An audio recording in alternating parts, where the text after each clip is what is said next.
안녕하세요. 티키타카 심장TV 서울하트내과 박현 원장입니다. 지난번에 아스피린에 대해서 저희가 한번 영상을 찍은 적이 있는데요. 약간 아쉬운 느낌이 있어서 오늘은 아스피린의 발견과 그 이후에 개발된 과정들, 그리고 여러 가지 다른 약들과 어떻게 다른지 이런 부분들을 총망라한 아스피린의 모든 것에 대해서 이야기를 나누고자 이 아스피린의 또 대가이신 서울대병원 순환기내과 나상훈 교수님을 모셨습니다. 교수님 안녕하세요. 예, 안녕하세요. 서울대학병원 순환기내과 나상훈이라고 합니다. 그 아스피린이 이제 심장약이죠. 항혈소판 제제라고 알려져 있는데 굉장히 역사가 많은, 그래서 오늘 박효은 원장님이랑 한번 얘기 나눠보도록 하겠습니다. 먼저 아스피린이라는 약이 이제 어떻게 발견이 되었었고, 물론 이제 1편에서 서원우 교수님이 잠깐 이제 언급하시기는 했지만 이 약이 이제 개발되는 과정들이 굉장히 재밌더라고요. 저는 이게 뭐 아스피린도 아스피린이지만 페니실린 같이 이제 유명한 약들도 있고, 스타틴 같이 이제 곰팡이에서 발견된 약도 있고, 뭐 다양한데 어쨌든 아스피린도 어떤 과정을 거쳐서 우리에게 이제 알려졌고 어떻게 쓰임이 되고 있는지 이런 것들을 한번 좀 짚어보면 좋을 것 같은데요. 이게 아스피린이 이제 뭐 특허가 아니고 약으로 쓸 수 있을 정도로 대량 생산이 가능하게 된 게 1897년인가 그 바이엘 회사에서 펠릭스 호프만을 위주로 한 이제 화학자들이 만들어낸 약이거든요. 근데 정확하게 성분은 아세틸 살리실릭 애시드, 그러니까 아세틸화 살리신산, 그게 이제 성분명이죠. 그렇죠. 브랜드명은 이제 요새로 치면 아세트살리실릭 애시드라는 화학명이 있고, 어떤 회사에서 이름을 쉽게 붙이는 그런 개념인데 아스피린은 그 중간입니다. 아스피린이 나오기 전에 철판되는데 이전에는 제대로 된 약 자체가 그렇게 많지도 않긴 했는데, 일단 약이라고 되면 화학자들이 아세틸살리실릭 애시드 이런 식으로 화학명을 붙였거든요. 이해하기 쉽나요? 어렵죠. 어렵죠. 네, 그래서 이제 출시하기 전에 이거 대박이다. 왜냐하면 아스피린 나오는 1800년대 이전에는 사실은 비하하는 뜻은 아니고요. 저희가 알고 있는 플라세보랑 효과가 있는 약이랑 효과가 있다 없다 연구를 통해서 약제가 개발되기 시작한 게 1900년대 이후, 뭐 대표적으로 페니실린 같은 제대로 된 RCT를 통해서 세균 치료가 가능하다. 이것도 1940년대에나 나왔기 때문에 1800년대에는 당연히 그런 약들이 없었거든요. 그런데 아스피린은 이제 여러 가지 경로를 통해서 확실하게 통증도 줄여주고 염증도 줄이고 그 다음에 열도 떨어뜨리는 효과를 확실하게 알아서 이거를 이해를 잘 시키면 팔 수 있겠다, 이 생각이 들었던 거죠. 그래서 만들어진 이름이 아스피린인데요. 아스피린에서 A는 아세틸레이션의 A입니다. 살리실릭 애시드가 살릭스가 라틴어로 버드나무거든요. 원래 이제 히포크라테스부터 옛날에 아라비아 고대에 버드나무 껍질을 말려서 먹으면 통증이 없어진다는 건 알고는 있었어요. 그래서 이제 거기서 살리실산을 추출하면서 아스피린 원료가 개발되기 시작했는데, 나중에 알고 보니까 그 스피라에라라고 우리나라에도 되게 많아요. 고수부지 나가면 굉장히 낮고 조팝나무라고, 좁쌀처럼 하얀색 꽃 있는 조팝나무에 살리실릭 애시드가 몇십 배 들어있거든요. 그래서 거기서 스피라에라, 그다음에 명사형 아이인에서 아스피린이라고 만든 거죠. 출시할 때 아스피린이라고 출시를 했어요. 역사가 되게 복잡하긴 한데 이제 독일이 2차 세계대전 전범국이잖아요. 그러면서 1897년에 생산돼서 1903년부터 팔기 시작했는데, 바이엘 아스피린으로 팔다 보니까 영국, 미국 이런 데서 특허가 막 걸리면서 결국 결론부터 말씀드리면 각자 만들 수 있는 걸로 특허 소송에서 이기기도 하고 지기도 하면서 아스피린은 그냥 약의 브랜드명이 아니고 그 화학명에 해당되는 일반 명사이기 때문에 어느 회사에서 생산한 것도 아세트살리실릭 애시드는 아스피린이라는 이름을 쓸 수 있다, 이렇게 된 거죠. 그래서 고유명사로 된 게 이제 아스피린의 시작입니다. 말씀하신 걸 들으니까 제가 책에서 읽었던 게 이제 생각이 나네요. 분명히 저도 읽었는데 기억이 이제 난다는 게. 그 과정이 정말 신기했던 게 이게 특허도 나라마다 다 맞아요. 어디는 되고 어디는 안 되고, 그리고 그게 단순히 의학적인 거 외에 굉장히 이제 정치적인 이런 맞아요. 이슈들도 있다는 게 되게 저는 그 책을 읽으면서 재미있었거든요.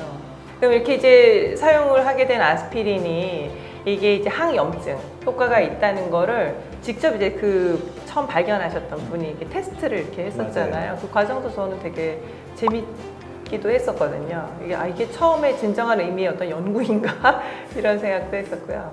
그 선생님 전공의 하실 때 류마틱 피버, 류마티스 열 급성기 환자 보신 적 있으세요? 저는 본 적은 없고 류마틱 열을 알았던 분의 심장 초음파를 본 적이 있죠. 그렇죠. 네. 그게 이제 요새는 이제 여러 가지 세균에 의한 여러 가지 전신 질환, 만성 염증성 질환이라는 거 잘 알려져 있는데요.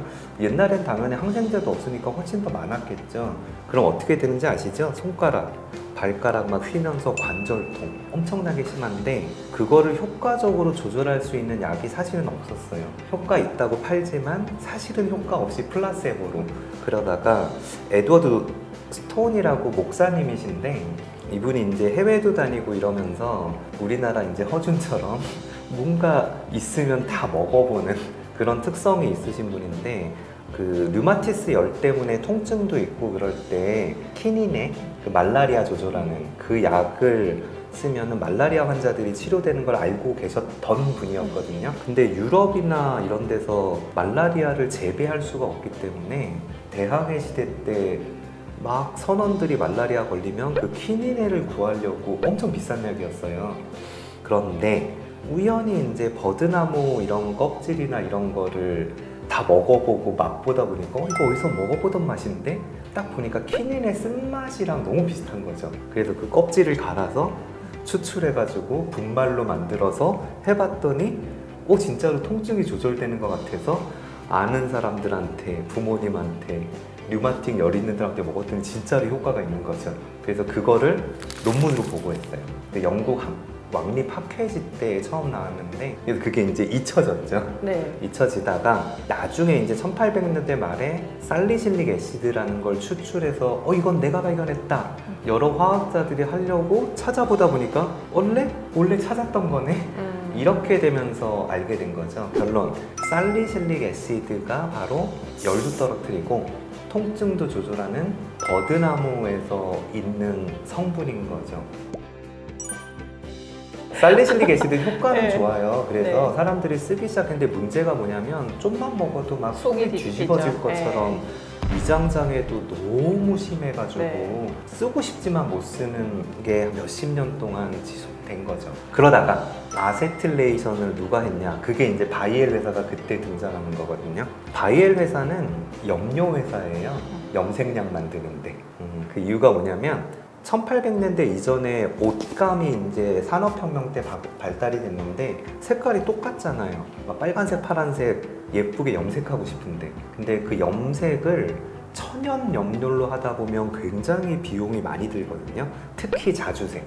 옛날에 교황이나 로마 황제들 막 자주색 옷 입는 게 그것 때문이거든요. 자주색은 특정 지역에 있는 조개 껍질이나 이런 걸 엄청나게 많이 추출해야지만 만들 수 있는 황제의 색깔인데 어떤 화학자가 인공 염료를 자주색을 만들면 좋겠다 해가지고 막 이제 하다가 부산물로 이제 아닐린이라는 성분이 발견이 돼서 그거 다 버렸었는데 그거를 어떻게 처리하다 보니까 약효가 있는 것 같다 느낌이 있는데 살리실릭 애시드랑 똑같이 이게 너무 독성이 심해서 못 쓰는 거죠. 그래서 그 독성을 없애는 걸 어떻게 하냐고 하다 보니까 아세틸레이션을 특정 화합물에 하면은 효과는 조금 떨어지지만 독성도 좀 떨어진다는 걸 그 당시 화학자들이 알고 있었거든요. 그러면서 살리실릭 애시드도 아세틸화를 시켰을 경우에 위장장애가 줄어든다는 걸 이제 사람들이 알게 됐었죠.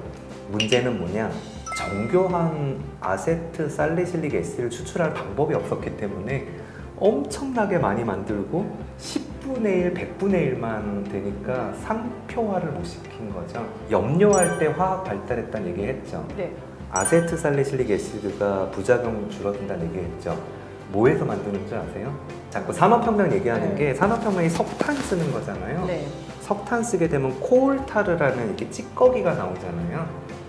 그 찌꺼기에서 추출할 수 있는 물질이 페놀이거든요. 네. 근데 왜 페놀을 제가 강조하냐면 그 버릴 수밖에 없는 코올타르에서 추출한 페놀이 바로 방부제예요. 그래서 음식이나 옷이나 신선한 물질을 썩지 않도록 하느라고 그 코올타르 중에 페놀을 많이 생산하는 능력이 있었는데 이 페놀을 가지고 벤젠화합물 어떻게 조작을 하면 거기서 아세트살리식 애시드를 추출할 수 있는 거거든요. 자, 그 얘기를 왜 하느냐? 바이엘에서 염료를 만들려고 코올타르를 처단하다 보니까 그 페놀에 해당되는 코올타르에 해당되는 아닐린에 해당되는 그 아스피린의 원료가 1800년대 말에 창고에 3만 톤? 이렇게 있으니까 그걸 가지고 어떻게 약을 만들어 볼까 이런 생각을 하게 된 거죠. 펠릭스 호프만이라는 젊은 과학자랑 다른 두 분, 이렇게 세 분이 어떻게 해가지고 어떤 비율로 했을 때 순도 높은 아스피린 결정을 만들 수 있는지 성공을 한 거죠. 1897년에. 지금까지 알려진 것 중에 유일하게 진짜로 통증도 조절하고 열도 떨어뜨리고 염증도 줄이는 약인데 대량 생산을 하게 되면서 염료회사였던 바이엘이 제약회사 위주로 만든 거죠. 지금도 독일 바이알 회사에서 생산한 여러 가지 약 중에 아스피린이 엄청나게 싼 약이지만 지금도 엄청난 수익원이거든요. 그렇게 해서 이제 아스피린이라는 외우기 쉬운 이름, 대량 생산, 그리고 최초의 효과 있는 약 이러면서 이제 됐고 1920년대까지 18년, 19년까지 20년 동안은 아까 잠깐 말씀드린 영국이랑 특히 미국에서 특허 때문에 생산은 독일에서는 바이에리 하지만 똑같은 아스피린으로 미국에서는 스털링이라고 딴 회사에서 하고 영국은 또 딴 회사도 하고 이러면서 이제 특허 분쟁이 있을 때가 첫 20년이었어요. 그러다가 1918년에 진짜로 아스피린이 전 세계에 각인되는 사건이 일어나죠.